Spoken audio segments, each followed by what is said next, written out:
Bonjour à tous et bienvenue dans cette nouvelle vidéo. Aujourd'hui le thème abordé c'est l'alimentation du futur, quelle solution? Cette vidéo se compose de 4 parties, les chiffres, les idées positives, les idées négatives et mon point de vue sur le sujet. Passons donc tout d'abord à la rubrique quelques chiffres. Il faut savoir que 20% des calories consommées dans le monde proviennent de l'élevage. 36% des calories consommées par jour en France sont d'origine animale, ce qui est beaucoup trop. 71% des terres agricoles européennes servent à nourrir le bétail. Selon un scénario, 70% de consommation de viande en moins engendrerait une réduction de 67 milliards de tonnes d'émissions de CO2. Il faut savoir que cela représente environ 13 années d'émissions d'énergie fossile dans le monde. Pour rappel, l'énergie fossile, c'est l'énergie qui est issue du gaz naturel, du pétrole et du charbon. 80% de la déforestation mondiale est due à l'agriculture. La viande et les produits laitiers utilisent 83% des terres agricoles et sont responsables de 60% de l'émission de gaz à effet de serre de l'agriculture. Passons maintenant aux idées positives. Alors la première, elle est assez étrange. Il s'agit de ce qu'on appelle de la culture de la viande in vitro. C'est tout simplement en réalité de cultiver des cellules animales un petit peu comme on le ferait avec des légumes dans un potager, de les faire grandir.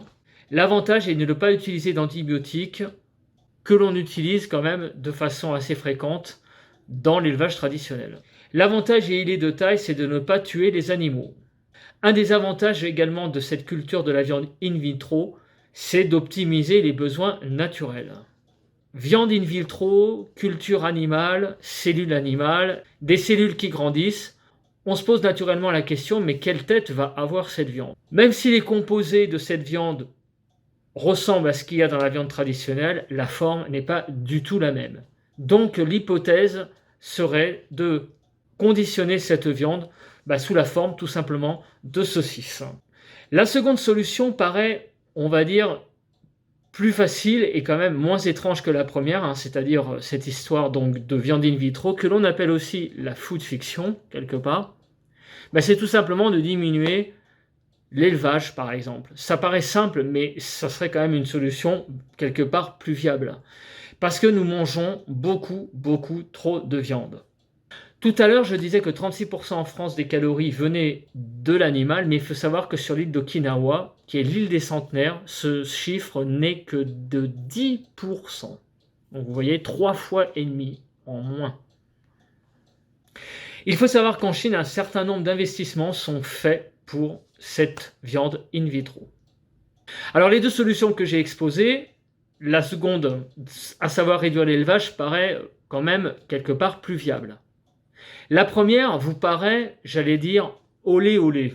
Mais actuellement, il faut savoir quand même qu'il y a des aliments que vous mangez tous les jours qui sont quand même, quand on les analyse, des choses pas très reluisantes. Moi, je pense par exemple notamment au Nutella. Quand on analyse ce qu'il y a dans le Nutella c'est très bon. Enfin, moi personnellement, je n'en mange plus, pas, on va dire. Mais à l'intérieur du Nutella, il faut savoir qu'il y a beaucoup de choses qui sont quand même assez immondes quand on les analyse une par une. Le KFC, c'est pareil, vous aimez ça?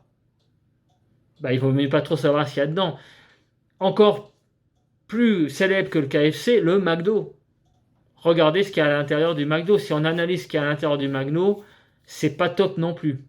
Et parfois, on n'est peut-être pas si loin finalement, quelque part, de la culture de la viande in vitro. Donc, est-ce que la viande in vitro est une solution d'avenir? Eh bien, quand on compare ce qu'on appelle la junk food avec peut-être cette solution d'avenir, on n'est peut-être parfois pas si loin. Alors maintenant, passons aux idées négatives, à savoir, on va dire les idées de l'alimentation du futur qui sont quand même des choses plutôt dans le négatif. On va revenir sur la viande in vitro tout à l'heure. Comme il est positif, je disais que c'était pas forcément parfois si loin de la junk food, qui parfois avait des aspects quand même très chimiques. Il faut savoir que la viande in vitro a quelque chose qui est malheureusement, un vrai travers.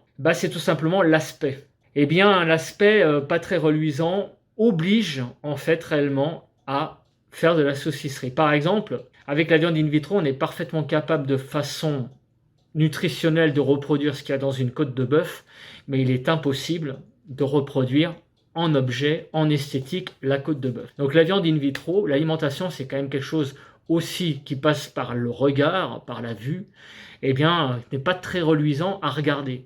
Voilà, donc ça, déjà, c'est quand même une très très grosse idée négative. On va dire c'est l'aspect esthétique de cette viande in vitro. La viande in vitro ne peut être que quelque chose d'industriel, donc ça implique d'emblée des histoires de bilan écologique et des histoires notamment aussi de bilan climatique, de bilan CO2, l'impact notamment sur le climat.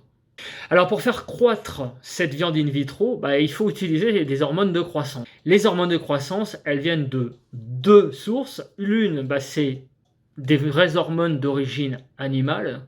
Donc là, quelque part, on repart un peu dans le cycle de l'élevage naturel, puisque le but aussi de la culture in vitro, c'est de partir de cellules animales, mais de ne pas quelque part trop interagir avec le monde animal.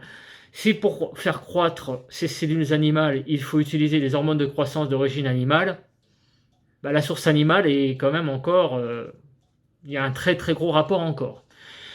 Ou alors, il y a la deuxième solution, là, on coupe cet aspect toujours utiliser l'animal, c'est les hormones de synthèse. Le souci, c'est qu'en France, et notamment en Europe également, l'utilisation des hormones de croissance de synthèse sont tout simplement interdites. Donc, le principe de faire croître des cellules animales, d'une part, donc il y a l'aspect juridique, mais d'autre part, l'aspect également, on va dire, populaire. Quand on sait actuellement toutes les polémiques qu'il y a notamment sur le vaccin contre le Covid, j'ose à peine imaginer les manifestations qu'il risque d'avoir si on commence à utiliser des hormones de croissance pour cultiver de la viande animale et de l'imposer sur les rayons d'alimentation des supermarchés. Petit rappel, on va dire, de manière poétique, tout cela, cette viande aux hormones, cela rappelle un petit peu, même beaucoup, la chanson de Jean Ferrat, La Montagne. Autre idée négative, il y a le recul vis-à-vis de la santé, c'est-à-dire quel va être l'impact sur la santé de l'utilisation de cette viande in vitro. À vrai dire, on ne sait pas. Donc c'est un petit peu quelque part le principe de précaution, là aussi, qui est mis en avant contre cette idée de la viande in vitro. Autre idée négative de cette culture de la viande in vitro, c'est la bataille avec les industries de l'alimentation traditionnelle qui dominent le marché de l'alimentation. Donc c'est des lobbies très puissants. Quelle va être réellement la puissance réelle de la culture de la viande in vitro si elle s'impose vis-à-vis de ces grands marchés industriels? Pour rejoindre l'idée du principe de précaution, on n'a pas de recul, on sait que tous les aliments transformés, actuellement même dans l'alimentation traditionnelle, on va dire, plus c'est transformé et plus les risques de cancer sont quand même très élevés. L'exemple qui vient à l'esprit, j'allais dire pour la transformation des aliments, qui n'est pas top au point de vue santé, c'est l'utilisation des nitrites. Et pourtant, l'utilisation des nitrites, qui est cancérigène, surtout si on en mange beaucoup, évidemment, c'est l'utilisation des nitrites pour la charcuterie. Pour garder la saveur, notamment le goût et aussi l'aspect. Mais l'utilisation des nitrites, notamment à forte dose, si on mange beaucoup trop de charcuterie, le risque de cancer s'élève pour les très gros consommateurs de charcuterie. Donc vous voyez, les nitrites, c'est quelque chose qui est quand même relativement naturel par rapport, par exemple, à la viande in vitro. Donc imaginez ce que l'on dit en termes de statistiques de cancer pour les nitrites versus les hormones de croissance de synthèse utilisées dans la viande in vitro. Il vient clairement une interrogation scientifique en matière de risque alimentaire. Passons maintenant à la quatrième rubrique, mon point de vue sur le sujet. Alors quand je vois les expériences sur la viande in vitro, j'ai envie de vous dire, je suis très méfiant. Je suis très méfiant parce que j'ai envie de vous dire que quand ceci sera mis aux yeux du grand public, donc dans le débat public, Déjà que le sujet du Covid, le sujet du vaccin contre le Covid, les 3 doses provoque un débat assez important en ce moment. Alors j'ose imaginer quand ce sujet et quand ces viandes cellulaires seront mis sur les étalages des grands magasins, je me demande bien ce que ça va donner. Alors au-delà du débat, et au-delà du fait que ces produits, s'ils arrivent un jour dans les supermarchés, j'ai envie de vous dire, alors contrairement au vaccin contre le Covid, où ça a été plus ou moins imposé, là par contre, on aura le choix. On aura le choix entre quoi et quoi? On aura le choix entre cette nouvelle nourriture et l'alimentation traditionnelle.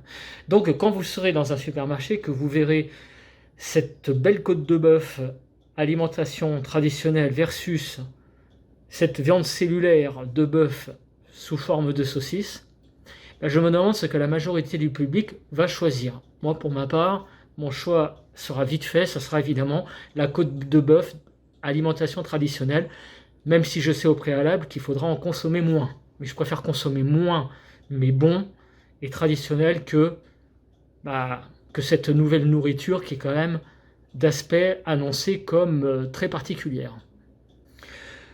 Donc vous l'avez compris, mon point de vue, c'est de, je pense, que ça sera de délaisser ces nouvelles technologies de viande cellulaire et plutôt de privilégier un abaissement de la consommation de viande traditionnelle.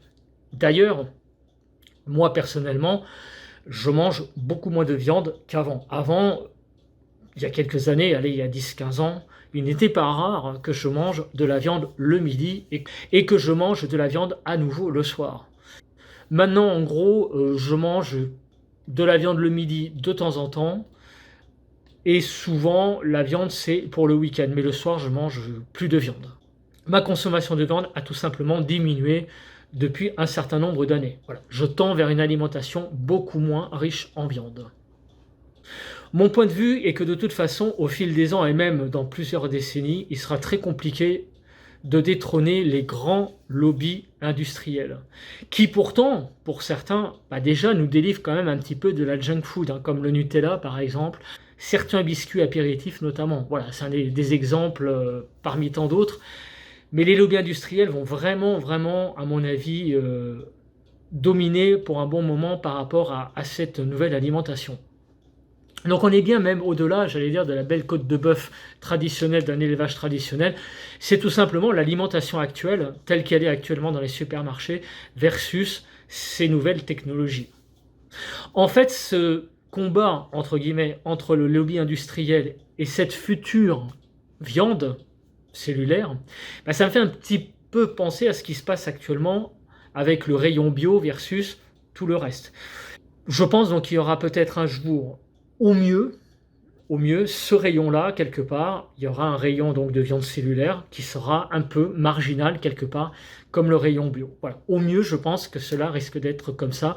Mais évidemment, la majorité des gens, je pense, va continuer de toute façon à choisir une alimentation traditionnelle. C'est ou bien, pour la viande, se limiteront en viande et iront plus vers des fruits, des légumes, deviendront peut-être un peu plus tournés vers les produits, les fruits, les légumes, vers ce rayon-là pour remplacer peut-être la viande.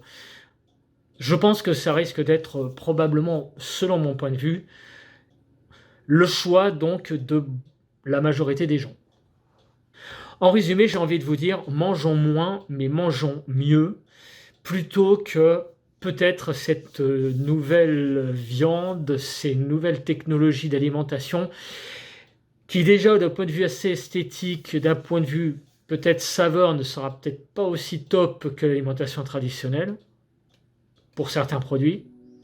Mais en plus, au-delà de ça, le gros problème, et c'est pour moi le problème avant tout, c'est le problème de la santé publique, les risques de santé de ces produits qui, on le sait, plus un produit est transformé, plus c'est corrélé avec l'apparition de maladies liées à l'alimentation.